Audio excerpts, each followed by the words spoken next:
Hello and welcome to the channel and serious winter camping. If you ever consider spending a night out in nature during winter, cold and snowy conditions, then you come to the right place. In this series, we'll explore everything you need to know to plan and prepare for a successful winter camping trip, from choosing the right equipment to dealing with extreme weather conditions. But before we dive into this detail, let me just tell you why I'm passionate about this topic and why you should give it a try too. For me, winter camping is about exploring nature in a unique and exciting way. Uh, Experience the peace and quiet of the winter night and challenging myself to cope with extreme conditions. So if you're ready to take your adventure to a new level and experience something entirely new, then join me here in this episode. Plan for success.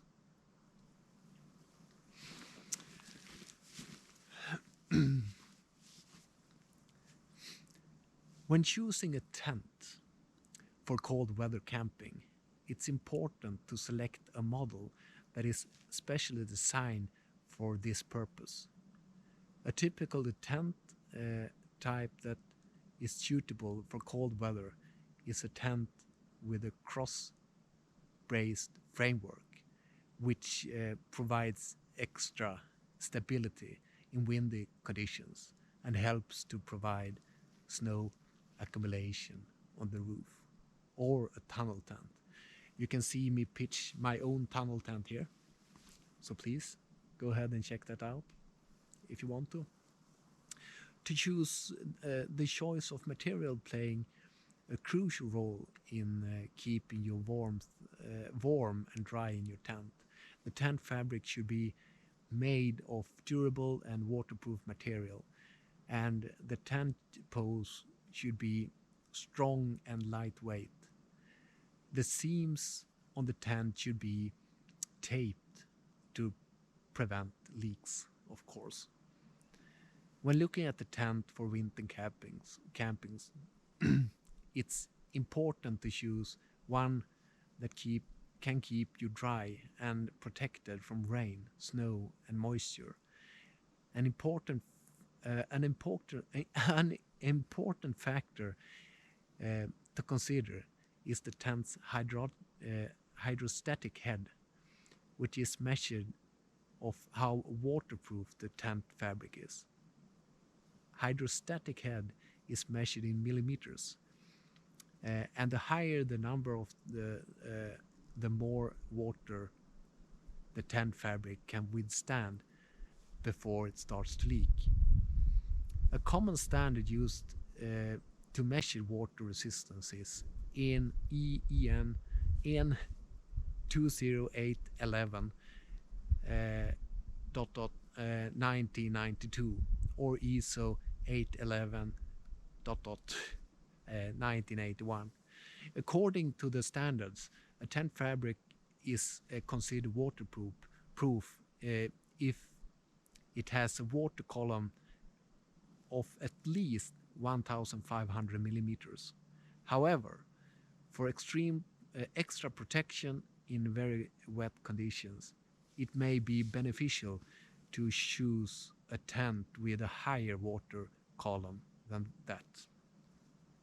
So, when choosing a tent for winter camping, make sure to choose one of that has a high water column, so that you can rely on being protected from water and moisture.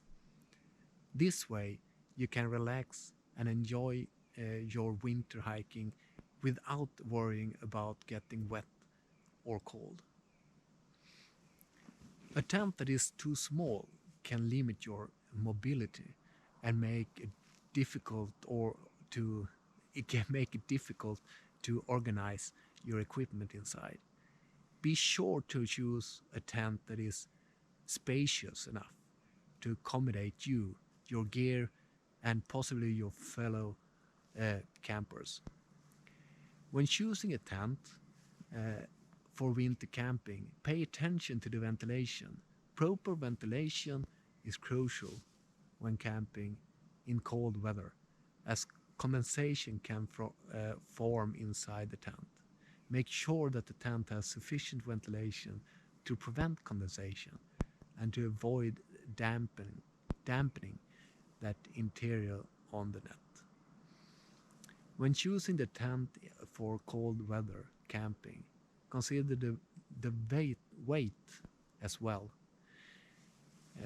You will need to carry the tent with you or possibly in a sled.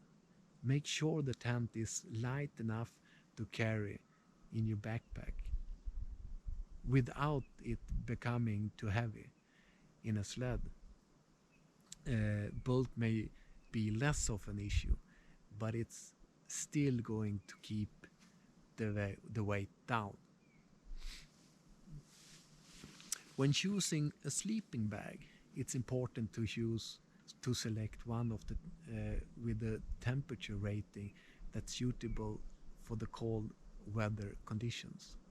A sleeping bag with a rating that is too high can cause overheating, while one with a rating that is too low can lead to discomfort from the cold.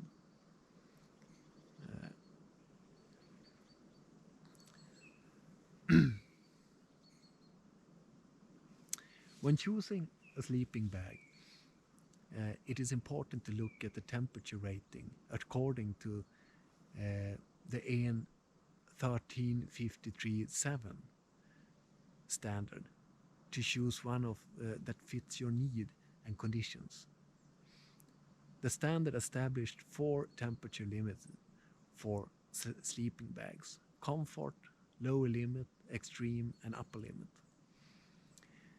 The comfort temperature is the lowest temperature at which a person in a relaxed position is thermally balanced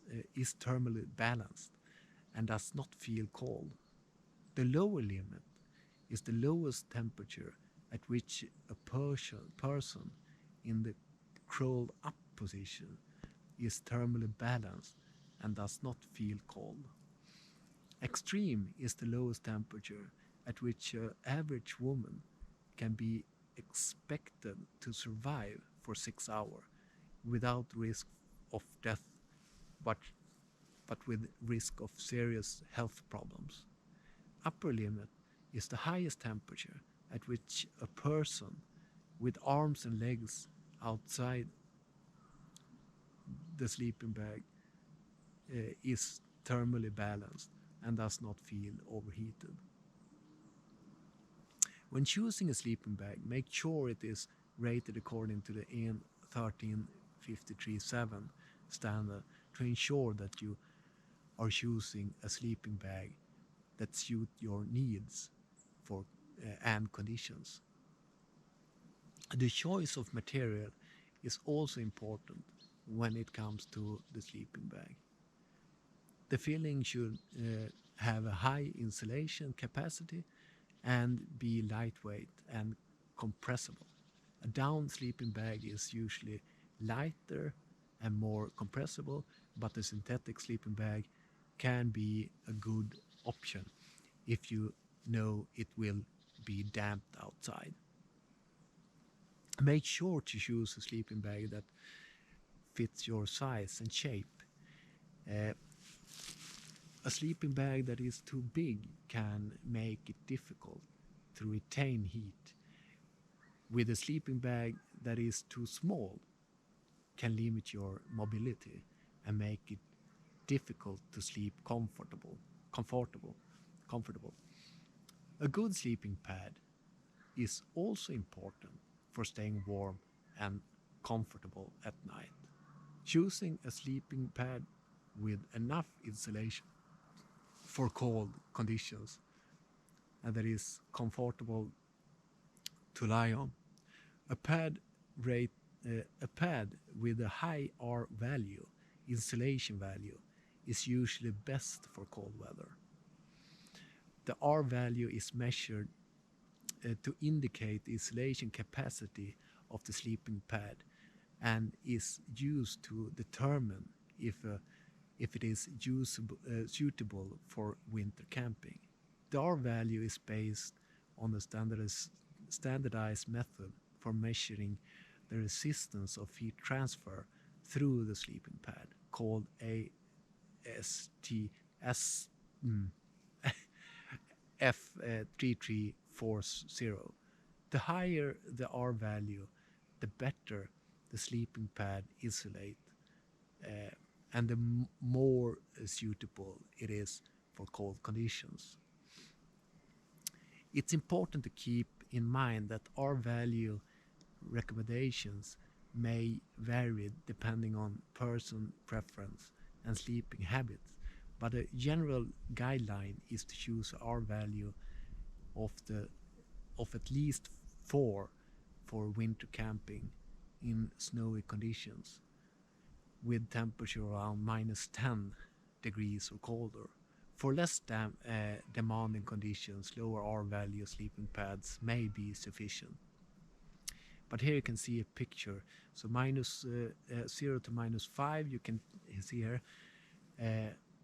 You should at least have 3 is recommended, -5 to -10, 4, -10 to -15, R value of 5, and you can see the list go on and on. So -20 and below -20, at least 7.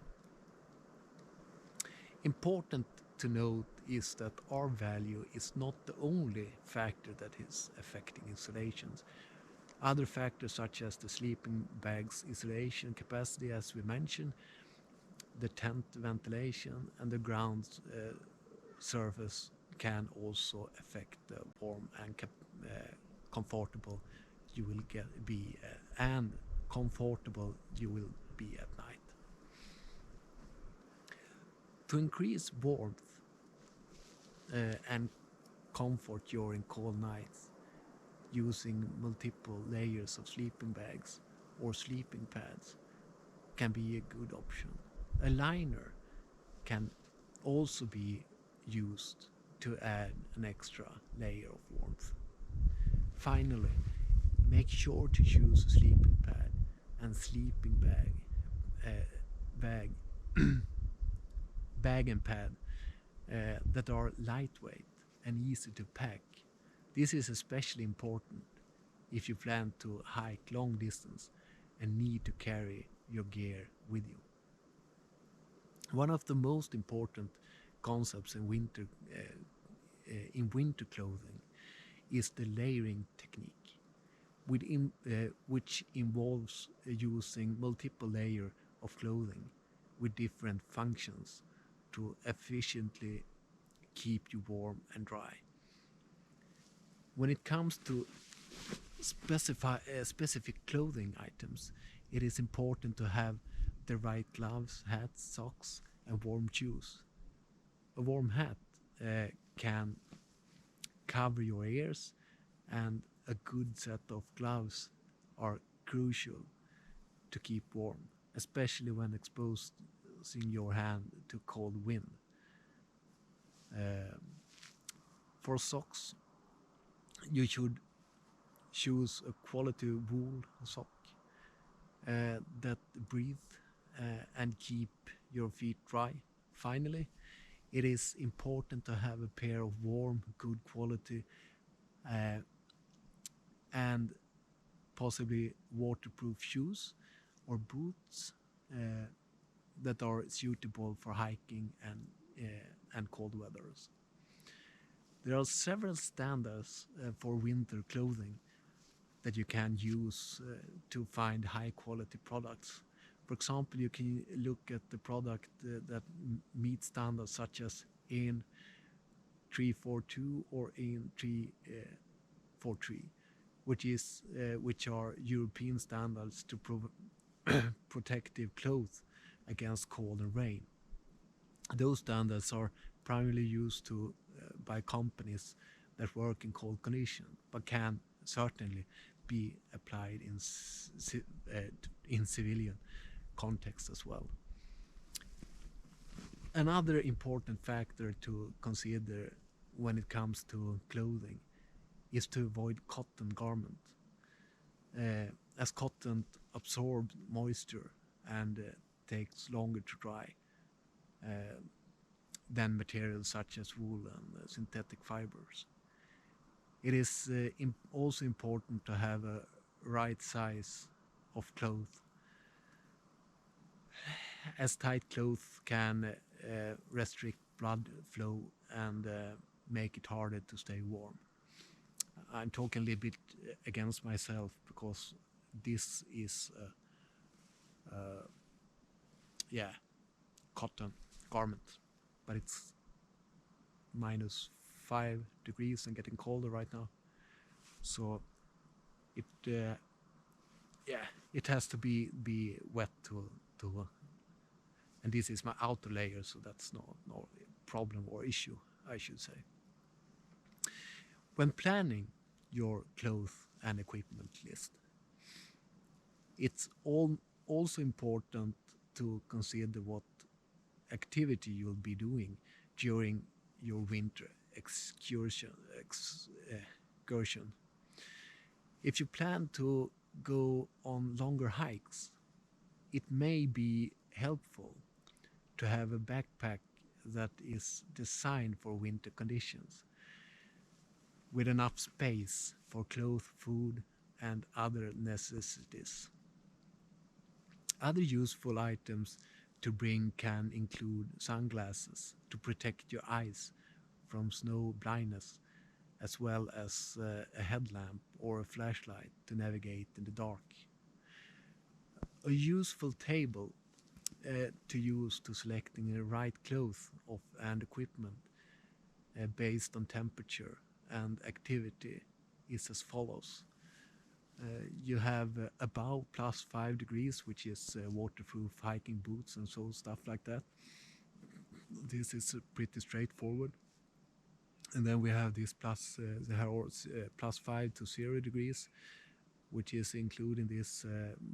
What you can see is this layering technique is always coming back when talking about this.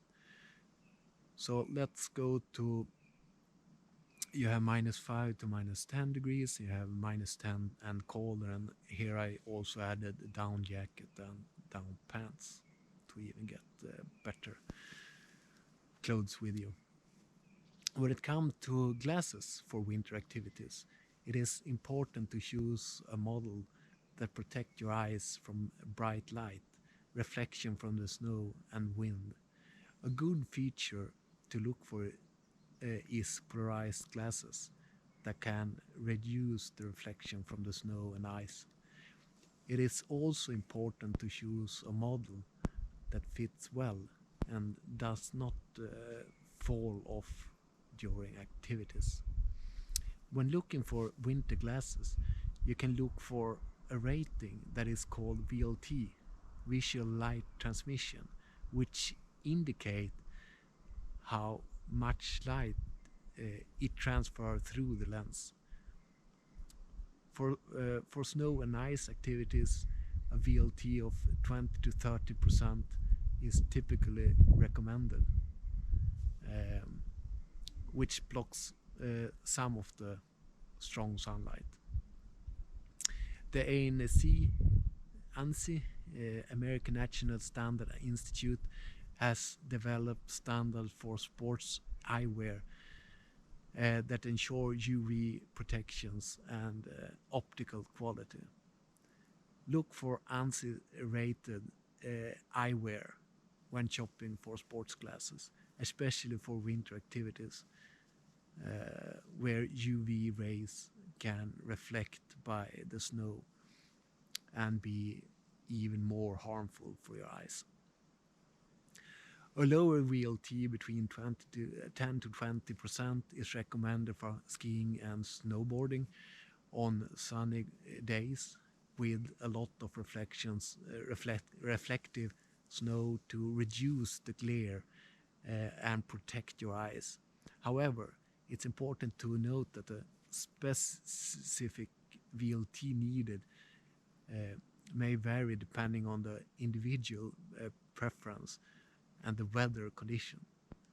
It's always a good idea to try on different glasses to experience which different VLTs to find the right the one that works best for you. In conclusion, it's also important to consider that your glasses don't fog up or get covered in snow and ice. There are several treatments and technologies that can help with this, such as anti-fog, coating, and ventilation systems. So it may be a good idea to look for glasses with those features. Self-sufficiency regarding food is often the best strategy for packing good food on a winter camping trip, as it can be difficult to find food and water in the cold weather. It's important to keep in mind that you need to eat enough to stay warm and have enough energy to perform your daily tasks. In addition to standard food items that requires cooking, such as pasta and rice, you can consider bringing high protein and high fat foods, such as nuts and dried fruit, or easily prepared food, such as instant soup and oatmeals. Example of nutritious food can be nuts, dried fruit, as I said, chocolate, biscuits, muesli, oats, and protein-rich food such as dried meat or beans. You can also pack hot beverage such as coffee, tea, and hot chocolate to keep you warm and hydrated. It can also be helpful to have a thermos with hot water or hot brews for quick making hot drinks. An important factor to consider when planning your food and drinks for the winter camping trip is weight. Try to choose food that are easy to carry and pack, but still contains enough nutrition to keep you warm and energized. There are also standards for food safety that you should consider when packing your food. For example, make sure that your packing is adequately sealed to protect against moisture and cold. Hard to protect from minus 20 degrees Celsius though, and that it is not expired. There are several standards and guidelines within food safety, such as hazard analysis and critical control points, and International Organization for Standardizations. Those standards are used to ensure that the food is handled safely throughout the entire production chain from farm to table. It can be interesting to know about something and something one can dive deeper into if you are interested.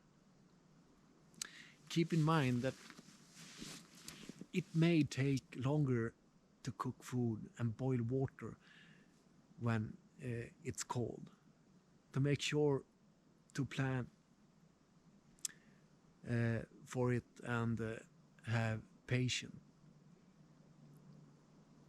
If you're going to cook food during your winter camping trip, it's important to have appropriate cooking equipment and be careful with the fire and have the fuel you need, of course. When camping in the winter, it is crucial to prepare for extreme weather conditions and prioritize your safety before heading out. It's essential to carefully examine the weather forecast and make sure that you have appropriate gear to handle cold temperature, strong winds, and snowfall.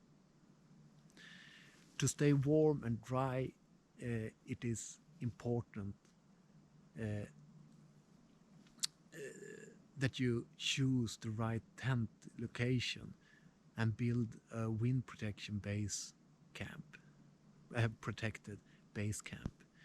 It is also important that you use the right clothes and equipment, including layering technique, warm shoes and gloves, and warm hat and cover your ears. This is not the warmest hat, I must admit, of course. When winter camping, it's important to prioritize safety. Make sure that you have the proper equipment to handle emergency situations, including the first aid kit and emergency signals.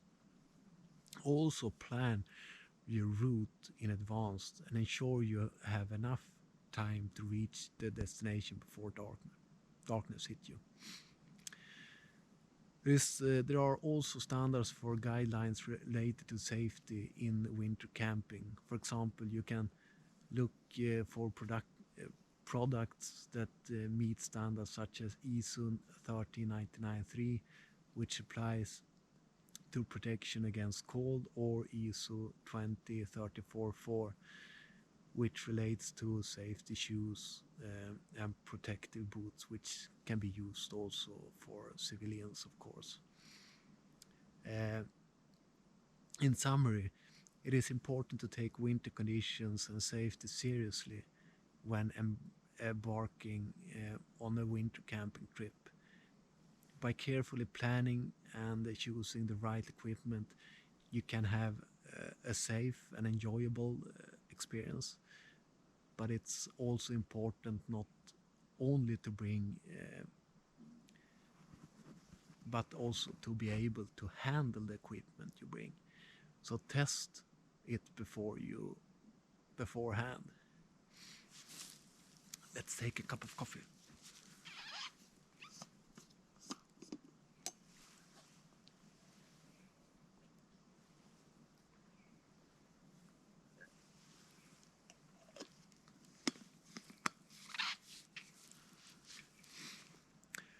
Okay, thank you for watching this segment of winter camping, Plan for Success. I hope you have learned something new and that you are ready for an exciting winter adventure. Don't forget to subscribe to the channel and share the video with friends and family. Thanks again, and see you in the next video. Bye bye.